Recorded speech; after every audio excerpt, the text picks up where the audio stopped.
भारत संविधान का ये हमारा दूसरा भाग है। चलिए शुरू करते हैं। प्रश्न है, भारत का संविधान भारत की जनता को कब सौंपा गया? तो उत्तर है 26 नवंबर 1949 या फिर 26 नवंबर 1950 को सौंपा गया। आगे देखते हैं पॉइंट। 26 नवंबर 1949 को नागरिकता, आंतरिक संसद के प्रावधान और मतदाता संबंधी प्रावधान को 15+1 यानी 16 अनुच्छेद लागू कर दिया गया। आगे देखते हैं 26 नवंबर 1950 को शेष यानी पूरा संविधान को पूर्ण रूप से लागू किया गया। संविधान जो 2 महीने बाद लागू हुआ उसको सर्वेयर ऑफ डेमोक्रेटिक इंडिया कहा जाता है। आगे देखते हैं। अगला प्रश्न है, नागरिकता का प्रावधान कब लागू किया गया? तो उत्तर है 1949। आगे पॉइंट देखते हैं। मतदाता दिवस 25 जनवरी को मनाया जाता है भारत देश में। हमारे देश में 25 जनवरी को हर साल मनाया जाता है मतदाता दिवस। आगे पॉइंट देखते हैं। 25 जनवरी 1950 में चुनाव आयोग का गठन हुआ। आगे पॉइंट देखते हैं। दिसंबर 1929 में लाहौर अधिवेशन रावी नदी के तट पर हुआ। इसकी अध्यक्षता जवाहरलाल नेहरू ने किया था। इसीलिए 26 जनवरी 1930 को स्वाधीनता दिवस का निर्णय लिया गया। 26 नवंबर 2015 से संविधान दिवस के रूप में मनाया जा रहा है या मना रहे हैं। इससे पहले इसे विधि दिवस के रूप में मनाया जाता था।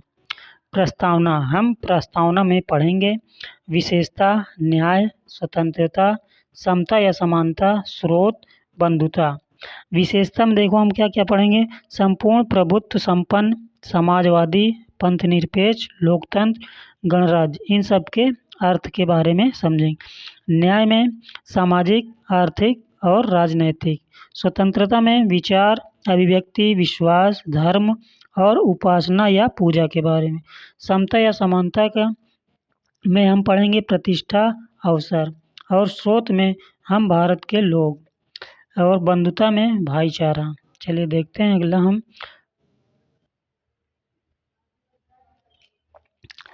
विशेषता में हम पढ़ेंगे पहले राज्य की विशेषता। तो देखते हैं राज्य की प्रमुख 4 तत्व होते हैं, यानी राज्य के प्रमुख 4 तत्व होते हैं। एक निश्चित भूभाग, निवास करने वाले लोग यानी जनसंख्या। तीसरा है लोगों पर शासन करने के लिए सरकार। चौथा है सरकार संप्रभु हो ना। ये भूभाग मतलब जमीन या क्षेत्र, निवास करने वाले लोग मतलब जनसंख्या या लोग। आगे देखते हैं जैसे उदाहरण में हमारा भारत देश है, इसमें क्या है? भूभाग है यानी जमीन है, रहने के लिए जनसंख्या यानी लोग रहते हैं, शासन करने के लिए प्रधानमंत्री जैसे पद, तथा संप्रभु मतलब कोई भी निर्णय ले सकती है। कौन ले सकती है? सरकार। ठीक है। नोट में देखते हैं पॉलिटी में हम देश को राज्य कहते हैं और राज्य को प्रांत कहते हैं। भूगोल के आधार पर राज्य को राज्य कहते हैं। ठीक है। आगे देखते हैं प्रश्न है राज्य की विशेषता। तो उत्तर है पहला है संपूर्ण प्रभुत्व संपन्न, दूसरा है समाजवादी, तीसरा है पंथ निरपेक्ष, चौथा है लोकतंत्र तथा पांचवा है गणतंत्र। आगे पॉइंट देखते हैं। प्रश्न है आरंभ यानी शुरू में विशेषता कितने प्रकार की थी? तो आरंभ में यानी अर्थात 26 जनवरी 1950 में विशेषता 3 थी। पहला संपूर्ण प्रभुत्व संपन्न, दूसरा लोकतंत्र और तीसरा गणराज्य। बाद में 42वां संविधान संशोधन 1976 में 2 विशेषता और जोड़ा गया। पहला समाजवादी तथा दूसरा है पंथ निरपेक्ष। आगे पॉइंट देखते हैं संपूर्ण प्रभुत्व संपन्न या सार्वभौमिक या संप्रभु भी कहते हैं। ठीक है।